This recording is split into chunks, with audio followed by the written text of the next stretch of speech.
Investing is very hard, and you have everything stacked against you by being a human being. You're just not meant to be an investor. Everything in your mind, everything you are, and everything that brought you here today is just anti what it takes to be a good investor. So to be a good investor, you have to have a certain rationality, a certain way of thinking about the markets that's not tied to emotion. And you have to be able to manage your emotions very well. You have to manage your fear of missing out. You have to manage your anxiety. You have to manage your fear of actual capital loss. And then on top of that, you always have to test your convictions and ask yourself, how well do you really know this investment you got into? Because if you know it that well, then the price dropping shouldn't be that big of a deal. If you want to hold Tesla and you love Tesla, who cares if the price dropped? Why not just buy more of it if it's that good of a company? Or did you invest for the wrong reasons and you don't really know what you're in? In that case, yeah, I would be scared. If I don't know what the fuck I'm in and the stock drops, then I'm just speculating, and that's a scary thing. So, you're a human being. Your mind was not created here. Apparently, it was created on the plains of Africa, apparently. Um, and that's a plausible thing.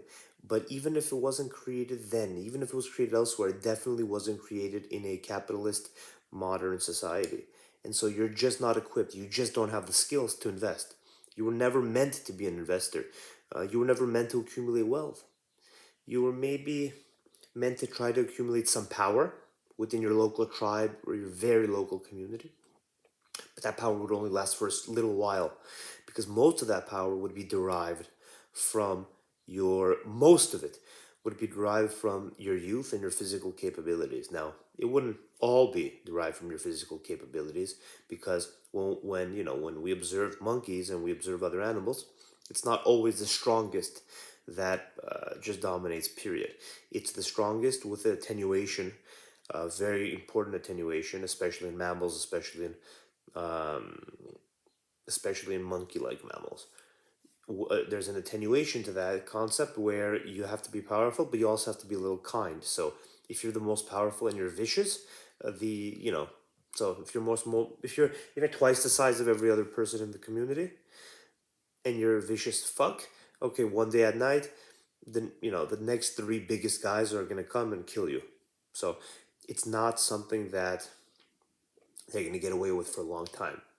And so even in these you watch all these documentaries or you read some of these books or articles, and you see that, yeah, these wow, like these people are very political, and these animals are very political in their own way. It's not at all just power. It's power plus you have to be a good person to the community in some ways. You can't just be a savage. You can't just be a despot. Um, and so that's kind of where your mind is. It's not in the investing game. It's the only thing that drives you towards investing is the desire to get power.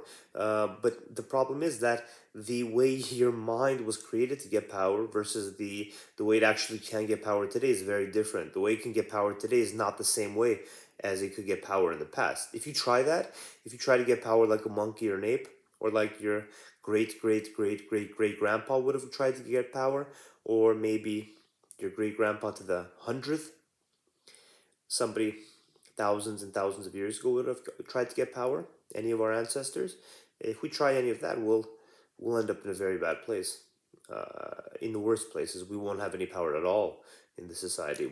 We'll maybe end up in jail. Maybe you'll end up hurt, killed. Who knows what would happen? It would just be the worst thing to do, right? If you try to get power in the same way every mammal tries to get power, if you try to get power the same way 99.9% of humans try to get power, you would fuck up. You would ruin your life. You would have society come down and stamp you down right now. And rightfully so, because we don't need that kind of stuff anymore in our modern society. We want to live in peace. And we don't have the capability individually to deal with crazy people anymore. Now we need to rely um, on the government, unfortunately. And so, yeah, we'll stamp you down if you fuck around like that. We'll knock you to the ground right away. But but you still want to get power, and so you try to invest. You try to do what you can to improve your own life, to accumulate more resources for yourself and your family. to make yourself a more desirable mate, to make yourself feel better in your own eyes, to look better in your community. But all of that has a lot of evolutionary underpinning and grounding. So it's important to remember that. But that approach, that way, that the only few paths you see in modern society for achieving that success and that power, those paths, they're different paths. Those paths, they don't reward the same person that would have been rewarded 1,000 years ago, or 10,000 years ago, or 100,000 years ago.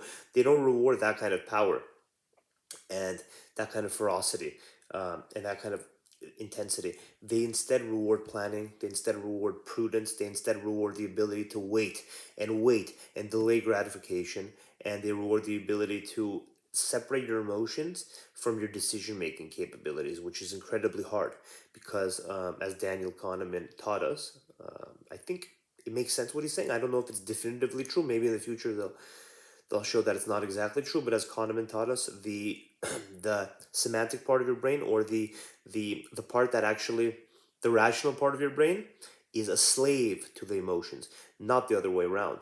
It's the emotions that are the driver, and the rational part is serving its master, which is the emotional part of the brain, according to Kahneman. And so it's quite difficult to, you think you're being rational, but you're not.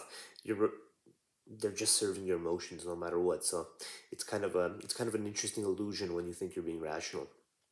Um, but so yeah, we're irrational, crazy, violent, irrational, strange beings. Okay, we're we're weird beings. We have language, but we're still animals. But when we're still animals in every way, we think for the short term. We don't know how to plan for the future. We don't know how to deal with stress and anxiety well. We're just strange beings, and so we're not good investors. We were never meant to invest, to build wealth. We were meant to consume today because we don't know what tomorrow holds. And that's why it's so hard for you to be able to follow through with any of your investing plans.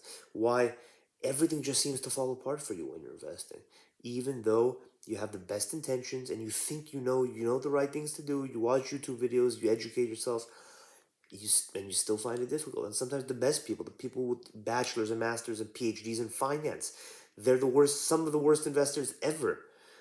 Even they have their own emotions leading their rationality, and sometimes they fall into other traps where they completely forget the concept of investing and making money, and instead they get power in other ways. Say you have a finance PhD who's just um, talking down to people that are speculating on stocks and talking about more about their high level economic concept and finance concepts.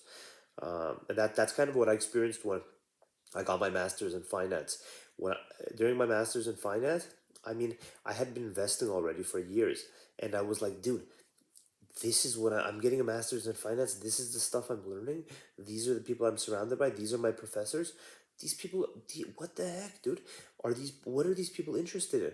Are they interested in actually making money in the market? Are they interested in improving themselves, or are they interested in just in their own world, as all monkeys do, in their own sphere, gaining power? So sometimes that means for a finance PhD, not even investing, but instead just talking shit about how everyone else invests. And like if you go and you say, hey, look, I made a ton of money on this speculative play, they talk down to you. They would say, okay, that's funny, that's cute, but now you're in a master's program. It's time to get serious. And you would think, what? You fucking idiot. Did you make money on this plane? No, you're not. You're basically invested in what? In nonsense vanilla mutual funds. Why did you get a finance PhD? Are you that interested in finance? You don't seem that interested in it. You don't seem that interested in investing, because if you were, you would you would say, "Cool, dude. That's awesome. Good job with your gains," instead of talking down to the person. So you have a lot of, in academia, especially finance academia, you have a ton of insecurity, and you have a ton of like just like in very smart people that kind of are how do I say this without being insulting? In finance academia, you have a lot of smart, intelligent people who they're just they're confused about what's important and what's not important in the world and in their own subject. They don't even know their own subject. They know the technical aspects of their own subject, but they just don't know how it intertwines with the rest of humanity, and that's sad to see. But you have some finance people that do, that have a broader picture. So it's always important to have a broader picture. That'll make you a better investor too.